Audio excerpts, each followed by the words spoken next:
আজকে আমি যে গল্পটি বলতে যাচ্ছি এবং কাহিনী তা সম্পূর্ণ আমার নিজের সাথে ঘটে যাওয়া একটি বাস্তব কাহিনী। তো চলুন বেশি কথা না বাড়িয়ে গল্প শুরু করা যাক।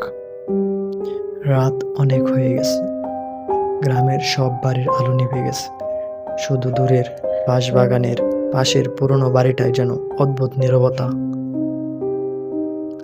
আমি আর আমার বন্ধুদের সাথে যাচ্ছিলাম ঠিক সেই বাড়ির পাশ দিয়ে। আমার বন্ধুরা আমার সাথে বাজি ধরলো, সেই বাড়িতে যদি যেতে পারি তাহলে আমাকে 1000 টাকা দিবে। আমিও টাকার লোভে বাজি ধরলাম এবং সবাই বলল ওই বাড়িতে ভূত আছে। আমি বললাম এসব ভূত টুত কিচ্ছু হয় না, কিন্তু সেদিন রাতের কাহিনী আমি আজও বলতে পারি না, এবং সে রাতের কাহিনী মনে হলে আমার আজও শরীরের লোম দাঁড়িয়ে যায়। কি ভয়ঙ্কর ছিল না সেই দৃশ্য।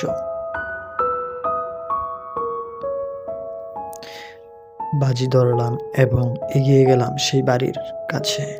আস্তে আস্তে ভাঙা দরজাটা খুলে প্রবেশ করলাম।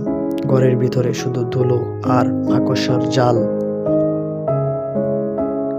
ঢুকতেই দরজাটা খুলে ক্যাচ করে একটি শব্দ হলো। শব্দটা দরজার ভেবে এড়িয়ে গেলাম। হঠাৎ শুনতে পেলাম উপরের ঘর থেকে যেন কিসে হাঁটার শব্দ হচ্ছে, ঠক ঠক ঠক। আমি ভাবলাম বাতাসে হয়তো বা কিছু নড়ছে, কিন্তু শব্দটা থামছেই না, বরং আমার দিকে যেন এগিয়ে আসছে। টর্চ লাইটটা উপরের দিকে ধরতেই সিঁড়িতে মাথার উপর সাদা কাপড় পরা একটা ছায়া দাঁড়িয়ে আছে। মুখটা দেখা যাচ্ছে না। হঠাৎ শরীরটা ফিসফিস করে উঠল এবং শরীরের লোমগুলো দাঁড়িয়ে গেল এবং আমি খুব ভয় পেয়ে গেছিলাম। হঠাৎ ছায়াটা ফিসফিস করে বলল, তুমি এত রাতে এখানে কি করো? এখানে কেন? ভয়ে আমার হাত থেকে টর্চটা পড়ে গেল। টর্চের আলো মাটিতে ঘুরে আবার সিঁড়ির দিকে পড়ল, কিন্তু সেখানে কেউ নেই। আমি অনেক ভয় পেয়ে গেছিলাম।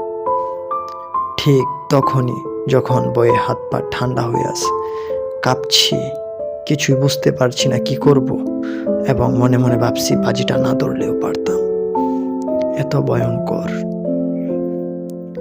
ঠিক তখনই অনুভব করলাম আমার কাঁধের উপর ঠান্ডা একটা হাত ধীরে ধীরে পড়ছে এবং আমি বেহুশ হয়ে পড়লাম।